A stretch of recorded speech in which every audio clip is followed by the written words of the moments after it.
Graças e paz a todos. Nós vamos continuar com o assunto, irmãos. Passo a passo, aprendendo também do Senhor, como nós temos que viver em família. Não é da nossa maneira, não é do jeito que nós achamos que é, mas é da maneira que o Senhor desenhou. Então, voltando aqui ao nosso pequeno resumo do que nós já vimos, né? Falamos dos conflitos e desafios que a família cristã enfrenta. O desenho da família, como o Senhor desenhou no início, macho e fêmea. A queda da família lá no Jardim do Éden e a restauração em Cristo. Não adianta que é só em Cristo, irmãos. Não tem estratégia humana, não tem 5 passos daquilo outro. É somente a cruz. Se a cruz não operar, não tem estratégia humana. Falamos sobre o jugo desigual de 2 Coríntios capítulo 6. Falamos do jugo desigual entre cristãos, um ponto também bastante importante que nós temos que ter cuidado com isso. Mas o Senhor restaura todas as coisas, irmãos. Falamos acerca do namoro bíblico, né? Que é a preparação para o casamento. O Éder falou na semana passada, né? Retrasada, né? Sobre o propósito da família, que é glorificar a Deus. E hoje nós vamos falar sobre o que é o matrimônio. O que é o casamento? Será que é da maneira que o homem pensa que é o casamento? Será que a maneira que nós pensamos o casamento, ele é correto? Então hoje o assunto vai ser esse, irmãos. O casamento à luz das Escrituras. Nós já falamos muita coisa, né? A gente está caminhando, está avançando, vamos entrar nos próximos assuntos sobre os papéis dos maridos e papéis das esposas. Depois vamos falar sobre a criação de filhos. Depois vamos falar sobre a opção da pessoa ficar solteira e servir ao Senhor. Então ainda temos muitos assuntos para ver. E nós estamos seguindo essa sequência, né? Uma sequência lógica, né? Do que é o casamento, do que é o namoro, para depois avançarmos nesse assunto da família, né?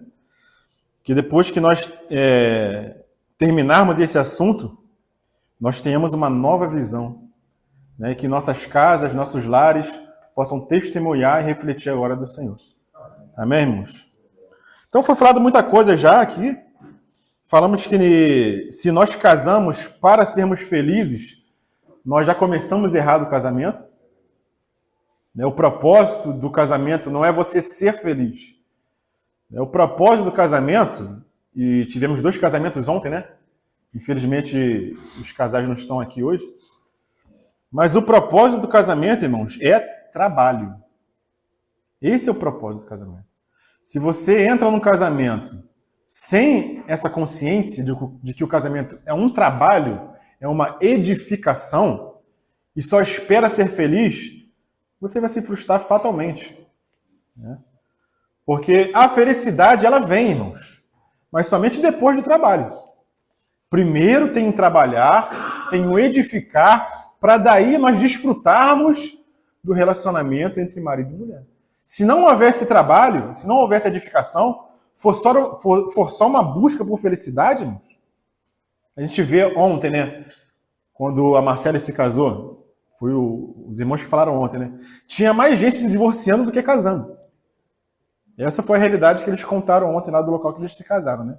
Tinha mais gente se divorciando do que casando. E o Theo falou que queria chegar lá e, por que estão divorciando? Por que isso, né? Essa vontade de falar com os casais, né? Mas esse é o mundo que nós vivemos, é a época que nós vivemos, né? E o que é o matrimônio? Nós vamos lá, Mateus capítulo 19, porque os fariseus, eles fazem uma pergunta ao Senhor. E a pergunta que eles fazem é justamente sobre o divórcio, né? Quando que eu posso dar carta de refúgio para minha esposa, para minha mulher? Mateus capítulo 19, versículo 3. Fala assim: então chegaram ao pé dele, do Senhor, os fariseus, tentando e dizendo: é lícito ao homem repudiar sua mulher por qualquer motivo? E quando o Senhor vai responder essa pergunta sobre o divórcio, antes de responder a pergunta, o Senhor vai falar o que é o casamento. Então nós vamos aproveitar essa palavra do Senhor para nós aprendermos o que é o casamento. Porque para os judeus, uma parte dos judeus, né, de uma escola rabínica, o casamento era descartável. Qualquer coisa que a mulher fizesse que não agradasse o marido, ele podia dar uma carta de divórcio e dispensar a mulher. Os irmãos já escutaram isso, né? Então eles vão ao Senhor, perguntar ao Senhor, tentando, né? É lícito o homem repudiar sua mulher por qualquer motivo? Então o Senhor responde no versículo 4. Ele, porém, respondendo, disse-lhes: não tendes lido que aquele que os fez no princípio, macho e fêmea os fez? E disse: portanto, deixará o homem pai e mãe, e se unirá à sua mulher, e serão dois numa só carne. Assim não são mais dois, mas uma só carne. Portanto, o que Deus uniu, ou ajuntou, não o separe o homem. Então o Senhor fala para os fariseus, não sobre o divórcio, mas sobre o que é o casamento, o que é o matrimônio. E quando o Senhor vai falar do que é o matrimônio, Caleb, o Senhor ele volta para o princípio, ele volta para o início, ele volta para Gênesis. Então, Malvino, aquilo que a gente conversava aqui mais cedo, né? Como que a gente pode estudar a Bíblia? A melhor maneira de nós lermos a Bíblia? Fazermos o que o Senhor faz. Aprendemos como o Senhor interpreta a própria palavra. Então o Senhor se volta para as Escrituras e vai para o começo, vai para Gênesis, ele vai para o princípio. Porque é lá no princípio, irmãos, que estão as pautas que falam sobre o casamento. Então o Senhor se reportando a Gênesis, o que ele fala? Versículo 4. Ele, porém, respondendo, disse-lhes: não tendes lido que aquele que os fez no princípio, macho e fêmea os fez? Então, o casamento é entre quem, irmãos? Entre um homem e uma mulher. Esse é o casamento que Deus desenhou. Entre o macho e fêmea. Isso está ligado ao desenho, irmãos. Está ligado ao designer divino. Está ligado à anatomia humana. E nós não percebemos isso na realidade, irmãos? A união de um homem e uma mulher, ela se dá de forma perfeita em seus corpos. As coisas se encaixam perfeitamente. Então Deus desenhou dessa maneira, macho e fêmea.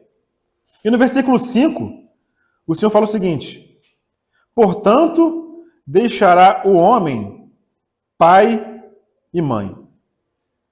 Então, quando o homem se une a essa mulher, esse novo casal forma uma instituição independente. É uma nova entidade que está sendo formada, irmãos. Deixará o homem pai e mãe. Quando o homem se une a uma mulher em matrimônio, ele forma uma nova família. Diferente das suas famílias de origem. Quando o homem se casa com a sua esposa, o que a mãe dele se torna para ele? O que o pai se torna para ele? Como que é, Caleb? Se torna parente. Tem muita gente que não gosta de escutar isso, né? Poxa, agora eu não é mais minha família, agora é meu parente. Porque a nova instituição ou entidade que é formada, os casais ali envolvidos, as pessoas envolvidas têm uma responsabilidade diante do Senhor de como vão levar essa nova família. Então essa nova entidade formada, irmãos, é diferente daquela família de origem. A família de origem se torna a parentela. Quando a gente fala isso, e quando a palavra fala isso, porque eu não sei o que estou falando, é a palavra que diz isso, a gente não tem que tomar isso de uma forma pejorativa. Como assim agora eu sou parente? Quer dizer que eu não valho nada agora para o meu filho, para minha filha? Não é isso que a palavra diz. O que a palavra quer dizer é que a prioridade agora é o seu esposo. A sua prioridade é o seu marido. Você não pode colocar o seu pai na frente do seu marido, ou a sua mãe na frente do seu marido em prioridade. A prioridade é o seu marido na sua vida. A prioridade é a sua esposa na sua vida. Você vai cuidar dos seus pais, vai cuidar dos seus familiares, se preciso for? Claro que você vai cuidar. Mas existe uma ordem de prioridade agora na sua vida. E tem muitos que dizem, né? Mas a minha mãe é meu sangue. Não tem muita gente que fala isso? E o meu marido não é meu sangue. Quem fala isso, irmãos, ainda não entendeu o que é o casamento.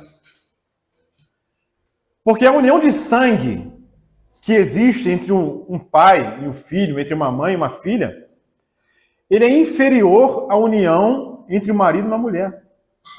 Porque se entre o pai e a mãe existe a união de sangue, entre o marido e a mulher agora existe uma só carne, irmãos. É totalmente diferente. É uma união, irmãos, diferenciada. Então não é que eu vou desprezar meus pais porque eu casei, porque agora eu tenho a minha família, que eu vou deixar meus pais e minha parentela de lado. Eu vou cuidar deles também. Mas a minha prioridade agora é a família que eu vou formar, minha esposa e meus filhos. Então eles são a sua família. Os outros agora se tornaram seus parentes. Irmãos, podem dizer amém para isso, irmãos? Amém. Amém. Louvado seja o Senhor. O que o Senhor falou para Abraão quando ele chamou ele da terra de Ur dos Caldeus? E chamou para uma nova terra. O que o Senhor falou para ele? Sai da tua terra e da casa da tua família? Sai da tua terra, da casa de teu pai e da casa da tua parentela. Abraão fez isso que o Senhor falou? Ele deixou a parentela de lado? Deixou não, irmãos. Não deixou não. Ele levou a parente com ele. Não foi só a família dele que saiu. Quem foi que ele levou, irmãos? Deu problema ou não deu problema? Então, quando a gente não entende isso, irmãos, vai dar problema na nossa família. Quando os pais também, que estão vendo o ninho ficar vazio, né, Kátia? Não entendem isso, isso vai gerar problema, isso vai gerar atrito. Então agora meu filho agora é meu parente.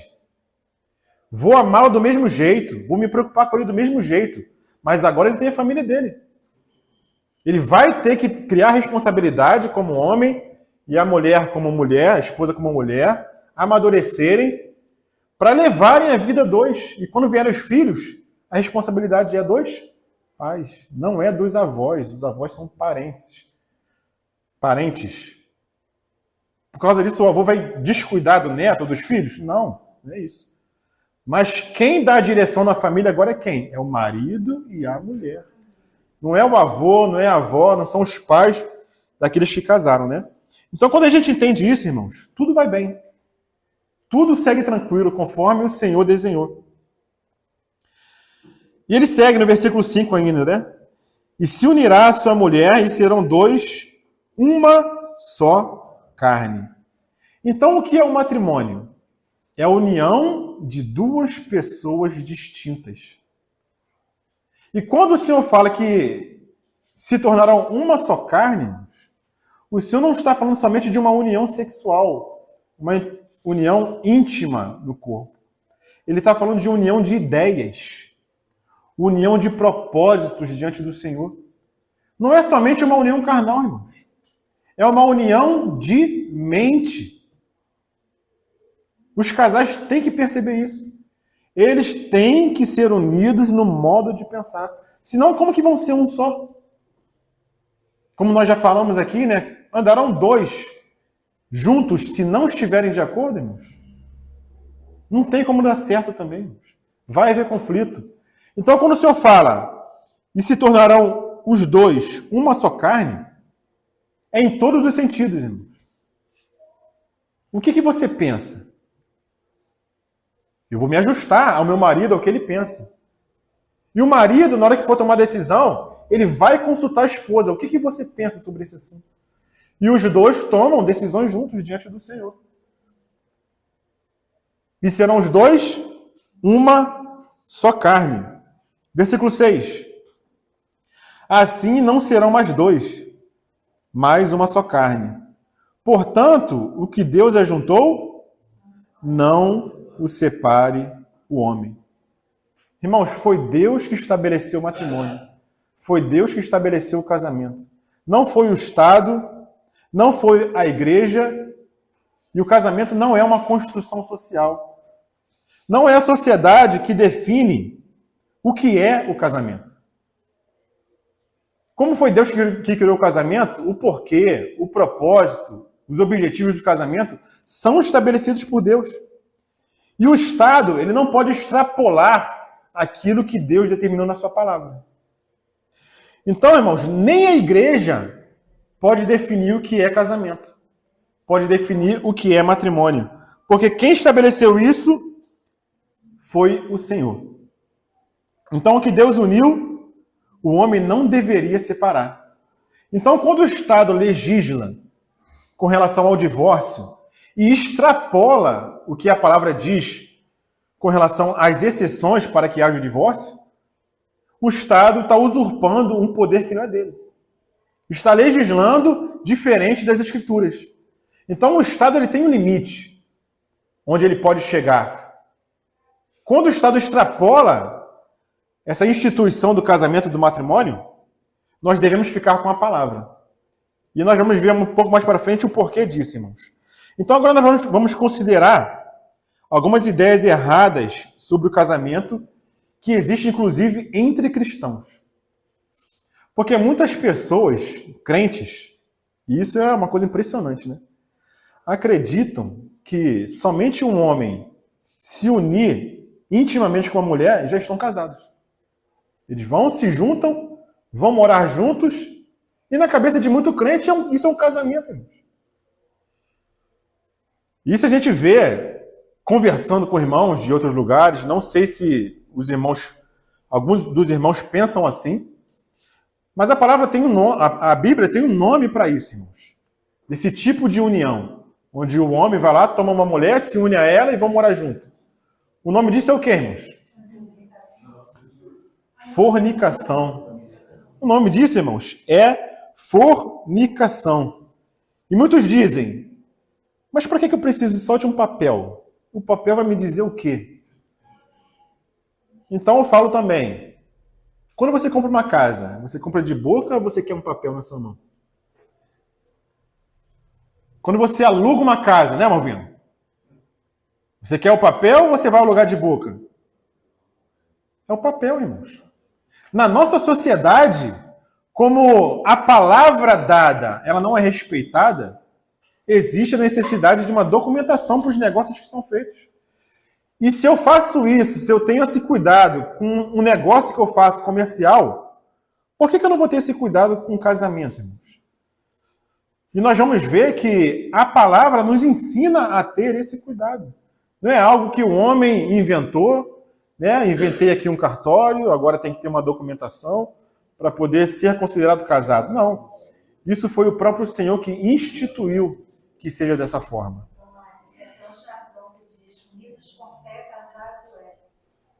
Tem, né? Ou seja, não preciso de um pacto, de uma aliança, de um compromisso, né? Só me unir que eu já estou casado. Não é assim, irmãos.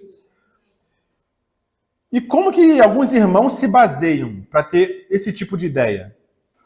Eles vão lá para Isaac e Rebeca, lá em Gênesis capítulo 24. Porque diz a história que Rebeca, chegando, né, trazida por Eliezer da casa dos seus pais, chegando até Isaac, Isaac a tomou, levou para a tenda da sua mãe e ali consumou, né, o ato sexual e dali eles foram casados. Muitos irmãos pegam essa passagem para ter base, né, nesse tipo de ideia.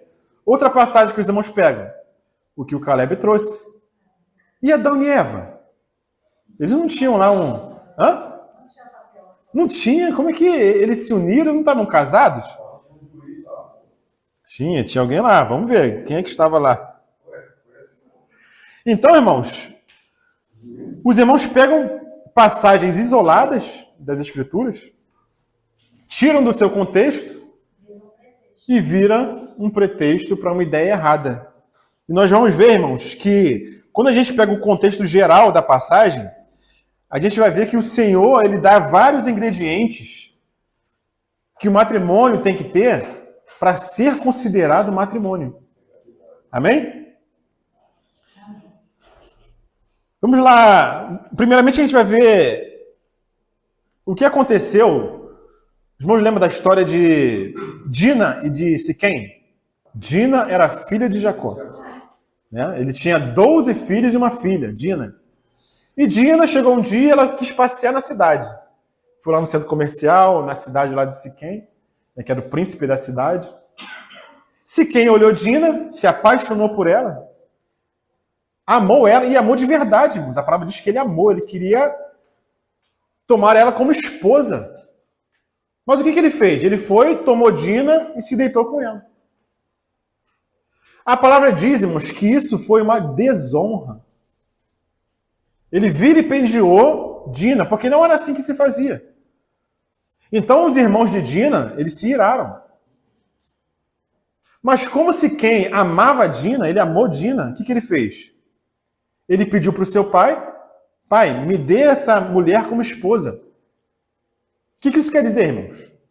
Ele já teve relacionamento com ela íntimo. Mas depois desse relacionamento, ele pede para o pai dar ela para ele como esposa. Quer dizer que o relacionamento íntimo não consuma o matrimônio, irmãos. Somente isso não consuma o matrimônio. Porque depois que ele fez isso, ele pede, pai, me dá ela como esposa. Ou seja, até aquele momento ela não era esposa dele. Então os irmãos dela se iram. Mas Siquém e seu pai vão até Jacó. Tentar fazer o que com ele? Um pacto, uma aliança. Ó, meu filho está apaixonado por sua filha Dina. Ele quer se casar com ela. Mas o que os filhos de Jacó falam? Não tem como. Vocês são incircuncisos. E nós não podemos nos unir com ninguém incircunciso. Nós não podemos nos misturar. Então, qual a proposta que eles fazem? Se todos os homens de Siquém se circuncidarem, aí nós podemos entrar em aliança. Minha filha vai ser dada como esposa de Siquém e nós vamos nos unir. E vocês se unem em matrimônio, né? Mas a gente sabe o que aconteceu com a história, né? Os homens concordaram, olha, Siquém concordou. Eles fizeram a circuncisão, não só em Siquém, mas todos os homens da cidade, irmãos, se circuncidaram. Para você ver que eles estavam com o coração sincero, querendo tomar Dina como esposa. Mas o que Simeão e Levi fizeram? No terceiro dia, depois que os homens se circuncidaram, eles estavam na sua maior fraqueza, o que eles fizeram? Tomaram a espada e mataram todos os homens, irmãos. Passaram a espada em todo mundo. Mas, deixando essa história de lado, né, deles terem matado os homens, eles fizeram um acordo. Então existe uma ordem para que haja matrimônio.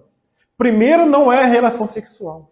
Primeiro é o pacto, é a aliança que tem que ser estabelecida, para depois vir a união íntima do casal.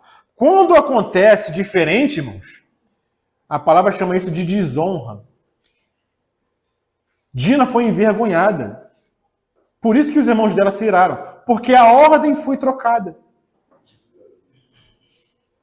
Então, voltando aqui à história de Isaac e de Rebeca.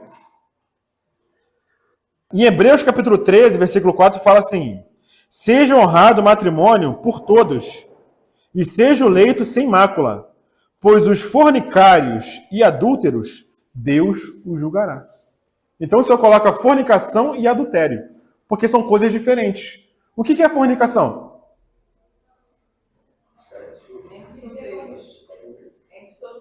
Entre os solteiros. E o adultério? Entre casados. A palavra faz essa diferença, essa diferenciação. Então, irmãos, cuidado com as ideias que nós temos. Porque as ideias geram consequências. Então, em Gênesis 24, irmãos, eu não vou ler a passagem toda, eu só vou contar a história. Os irmãos conhecem. Se quiserem abrir em Gênesis 24 para acompanhar, fiquem à vontade. Mas os irmãos conhecem a história, né? Abraão quer casar seu filho Isaac. O que Abraão faz? Como Abraão já está velho, ele chama seu servo Eliezer, que é o maior da sua casa, e dá uma responsabilidade para ele. Ó, eu não quero que você tome mulher para o meu filho das mulheres cananeias. Eu quero que você vá até a minha parentela. Mas de novo apareceu a palavra, né? Parentela. E tome de lá uma esposa para o meu filho Isaac. E ele fez Eliezer jurar, colocar a mão debaixo da coxa, jurando que ele ia tomar mulher da parentela de Abraão. Mas Eliezer falou, mas se ela não quiser vir, se nenhuma mulher quiser vir, o que eu faço? Aí Abraão falou, você está desobrigado do seu acordo que você fez comigo. Então, Eliezer pegou os camelos, pegou os homens, pegou as malas e foi embora para a terra de Ur dos Caldeus, que era a terra da parentela de Abraão. Chegando lá, irmãos, Eliezer para num poço e ele ora ao Senhor, Senhor, que o Senhor seja benigno com meu senhor Isaac e mande uma esposa da parentela dele. E ele fez a seguinte oração, se eu pedir água para uma mulher e essa mulher me der água para beber e também der água para os meus camelos, que seja essa que o Senhor escolheu para o meu senhor Isaac. E adivinha o que aconteceu? Como era costume, né? Eram as mulheres que iam até o poço tirar água. Chegou Rebeca no poço, tirou água para Eliezer e tirou água para os camelos, irmãos. Só um parênteses, né? Não sabe que camelo bebe água, né? Imagina o trabalho que Rebeca teve tirando água do poço para todos aqueles camelos, irmãos. É muita água, irmãos. É água demais. E ela saciou a sede de todos os animais, de Eliezer e de toda a comitiva, irmãos. Então essa foi a mulher que Eliezer viu que Deus tinha separado para ser esposa de Isaac. Eliezer falou alguma coisa com Rebeca com relação a esse assunto? Não falou nada. Para quem que Eliezer foi? Ele foi para as autoridades de Rebeca. Quem eram as autoridades de Rebeca? O pai e o irmão mais velho, Labã. Então Eliezer vai até as autoridades da época, porque era uma época patriarcal, não existia cartório, não existia juiz, não existia cidades, não existia nada disso. Então as autoridades da época eram os pais dos noivos, né? Do marido e da mulher. Então Eliezer vai até os pais e conta para os pais de Rebeca, para o pai de Rebeca e para o irmão, toda aquela história de Abraão que ficou rico, de Isaac, né? E do que aconteceu no poço. E o pai de Rebeca e o irmão falam o quê? Vemos que isso é do Senhor. E o que nós podemos falar contra isso? Então eles fazem um acordo, eles fazem um pacto. E nesse pacto, o que eles fazem? Eles chamam Rebeca. Rebeca, você concorda com tudo isso aqui? Você quer ir com esse homem? Se casar com Isaac? E Rebeca responde o quê? Sim. Sim, eu quero. Então os irmãos estão vendo que como o Senhor voltou para o princípio para falar o que era matrimônio, nós estamos voltando também a Gênesis para ver o que Gênesis fala do que é matrimônio. Nessa história de Isaac, nessa história de Abraão e de Rebeca. Eliezer vai até as autoridades, faz um pacto com as autoridades da esposa. Depois do pacto, a mulher aceita, concorda, viaja até onde Isaac está, e quando ela chega lá, irmãos, ela já está praticamente casada. Porque o acordo já foi feito anteriormente entre as autoridades e entre os noivos. As autoridades concordaram, os noivos concordaram. Então, quando Rebeca chega lá, eles só consumam o ato. Somente isso. Não é que Isaac viu Rebeca, tomou ela, levou para a tenda e acabou. Houve todo um contexto anterior de um pacto, de um acordo, como era costume da época. Inclusive, Eliezer deu um dote, que hoje em dia não tem mais isso, né? Um dote, né? Ele deu um dote para Rebeca, para a família de Rebeca, deu bens, né? Deu tesouros, cumprindo todo o ritual cultural da época. Então, esse encontro de Eliezer com as autoridades é como se fosse hoje o civil, o casamento do civil. Isso. Um acordo que eles fizeram. Então, ela já foi praticamente casada. Ela já foi? Foi encontrar o marido. Ela já foi casada. Então, não foi que ele tomou uma mulher do nada entra aqui na minha tenda e deu. Não é isso, irmãos. Então, existem alguns ingredientes. Na época, né? O dote, o conhecimento das famílias, a aprovação das famílias, a aprovação da noiva. Não é que alguém escolheu o marido para ela e vai ser obrigada a casar. Não é assim. A aprovação de Isaac, né? Com relação a tudo que foi feito. E depois o ato sexual. Então, a autoridade civil da época, irmãos, eram os pais, como a Aline falou, né? E hoje, irmãos? O que acontece hoje? Porque, se nós virmos a história, o Estado sempre regulou o casamento. Em qualquer lugar que você vai, irmãos, o Estado, ele sempre regula o casamento, com leis. Quando essas leis são de acordo com a palavra, é bênção. O ruim é quando o Estado extrapola essa autoridade que Deus dá para ele, né? E coloca algo que a palavra não ensina. Esse acordo na Bíblia, irmãos, é chamado de quê?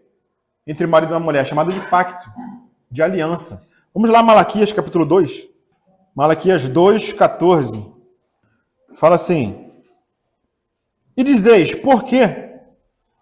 Porque o Senhor foi testemunha entre ti e a mulher da tua mocidade, com a qual tu fostes desleal, sendo ela a tua companheira, e mulher da tua aliança. Ou do teu?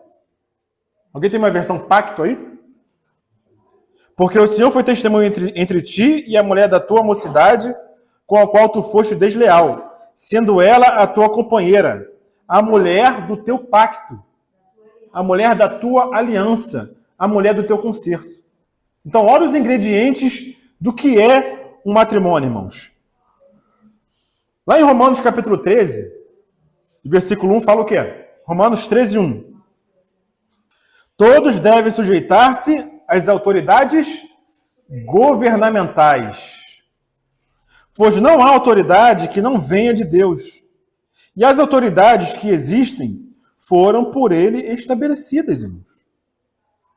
Então, se o Estado ele regula o casamento, nós devemos nos submeter ao que o Estado regula, ao que o Estado diz de como tem que se dar o matrimônio, irmãos. Não é a nossa maneira. É a maneira de Deus. E Deus diz que nós temos que nos submeter às autoridades constituídas, às autoridades governamentais. Então, na nossa época acontece o quê, irmãos? Como que se dá o casamento? Como que nós consideramos alguém casado na nossa época? Porque tem muita gente que vive junto, né, por anos e diz que é casado. Não, eu sou casado. Mas somente se juntou. Na nossa época, irmãos, quem casa é o cartório. É o cartório que casa. Se você não foi no cartório, você não é casado. E isso eu falo diante dos homens e diante de Deus. Porque quem instituiu as autoridades, irmãos, foi o próprio Deus. Então, se você casa no cartório, você está casando diante dos homens e também está casando diante de Deus. Porque Deus estabeleceu isso. Aí vem a pergunta do Caleb. E Adão e Eva? Como é que foi que eles se tornaram casados? Da mesma maneira, existia uma autoridade, irmãos, ali que uniu Adão e Eva. E quem era essa autoridade, Caleb? É o próprio Deus. Não foi que Adão acordou do nada, estava lá dormindo, ele acordou e Eva se uniu a Eva. Eu estou casado, não. Foi Deus que trouxe Eva para Adão. E foi a própria autoridade divina que os casou. E por que foi Deus que casou eles? Cara, por que foi Deus que casou eles? Porque não tinha mais ninguém, só tinha Deus.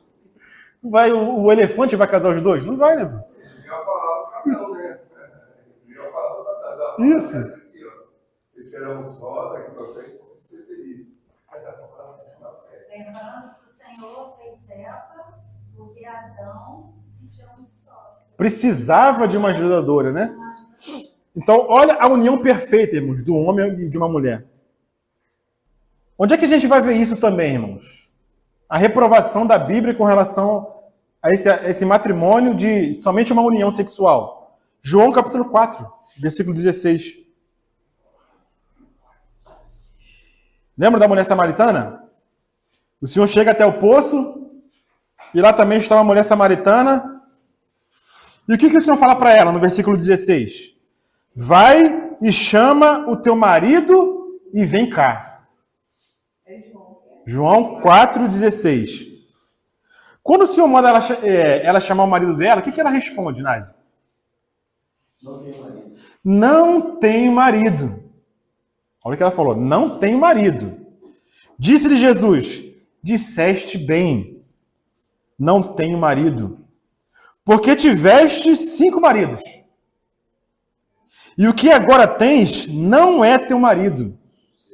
Isso disseste com verdade. Ou seja, ela teve 5 maridos. É muito marido, né? 5 maridos. Mas ela estava unida com alguém agora. De repente ela pegou viúva. Não, claro, a gente entende que foi assim, né? Mas o homem que ela está agora vivendo não é o marido dela, apesar dela estar vivendo com ele. E o que tens agora não é teu marido. Porque o Senhor também não considera essa união livre, né, que chamam. União livre. Não considera isso casamento, irmãos. Isso não é casamento. Eu falo isso, irmão, com bastante cuidado. Porque a gente não está aqui para julgar ninguém. Cada um vem com uma história para o Senhor. Cada um vem com uma história para o Senhor.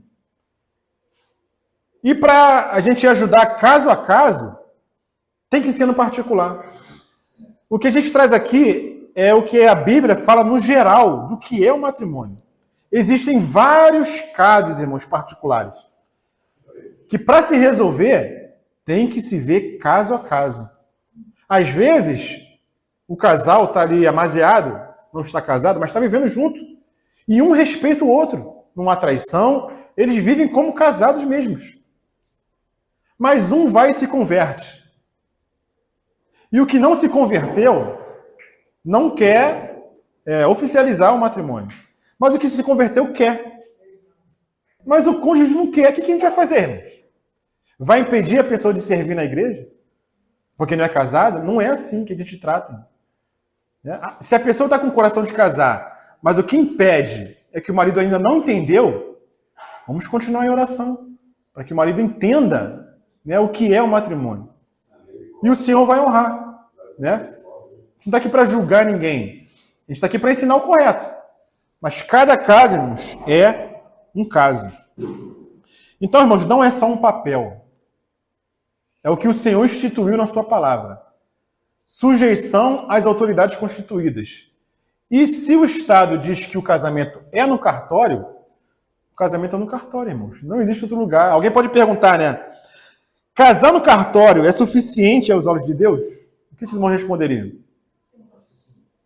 Eu responderia com outra pergunta. Eu gosto de responder com outra pergunta, né? Para fazer a pessoa pensar. Casar no cartório é suficiente aos olhos de Deus? Resposta. Se você não casar no cartório, você vai casar onde? Existe outro lugar para você casar?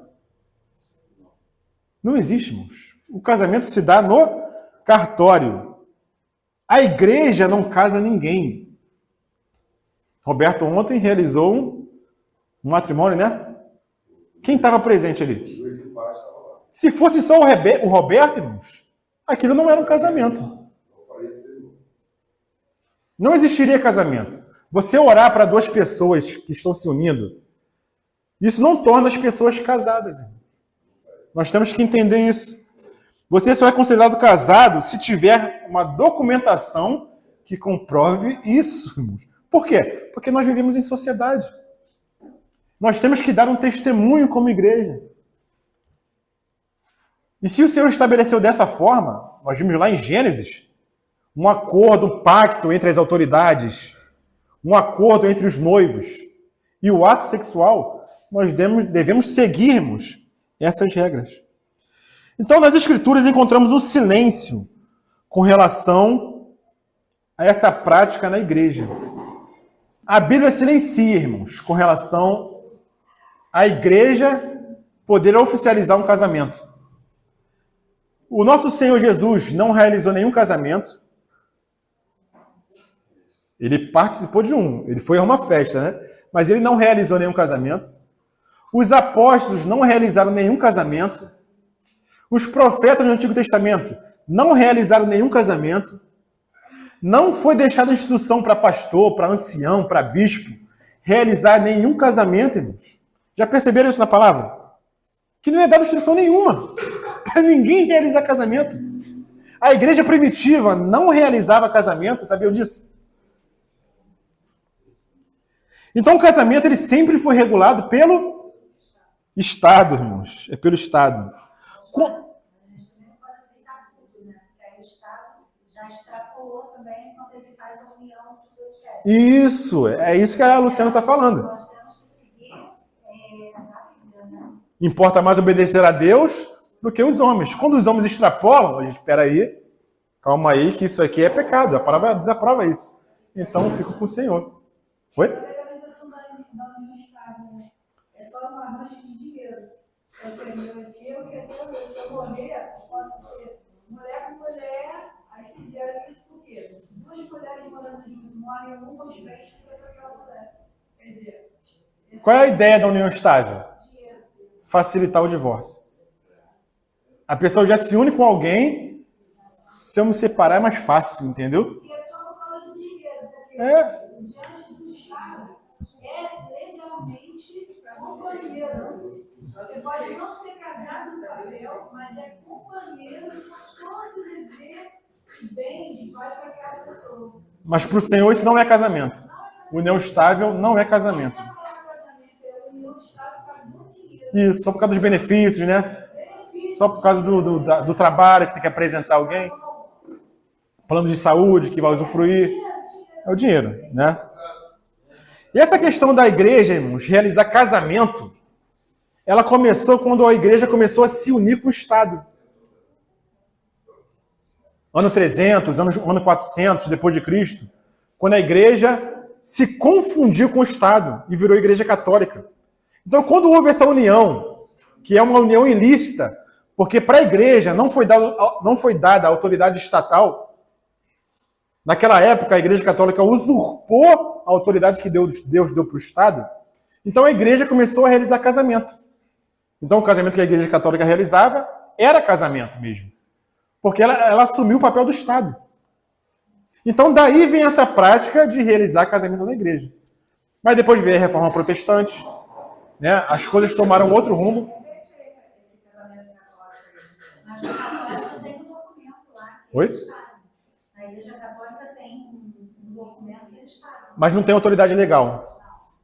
Né? Não tem autoridade legal, não oficializa o casamento.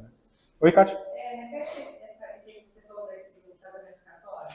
Vamos deixar para compartilhar? Amém. Vou compartilhar para a gente terminando. Né? Então, irmãos, o que Deus uniu, não separe o homem. E alguém pode falar, mas essa mulher aqui não foi Deus que me trouxe para mim, não, foi o diabo. Então posso me separar. Entende errado. O que é Deus unir um homem e uma mulher? Porque Deus não une fulaninho com fulaninho. Não é isso, irmãos, que Deus faz. Ele institui a união entre homem e uma mulher. Essa união tem que ser uma união indissolúvel. Não é o caso particular de ninguém. Porque Deus uniu um casal, mas aquele casal ali não foi Deus que uniu. Foi eu que escolhi, né, na minha imaturidade. Então não foi Deus que me uniu, então eu posso me separar. Isso é uma ideia errada, irmãos. Todo casal que se une, é Deus que une. Não particularmente, né? Claro que se você se coloca em oração, busca no Senhor, Ele vai trazer alguém para você. Mas quando você não ora e se une a alguém também, e você vê que não foi Deus que trouxe, foi você que escolheu, também é Deus que está unido, irmãos. Então o que Deus uniu, não separe o homem.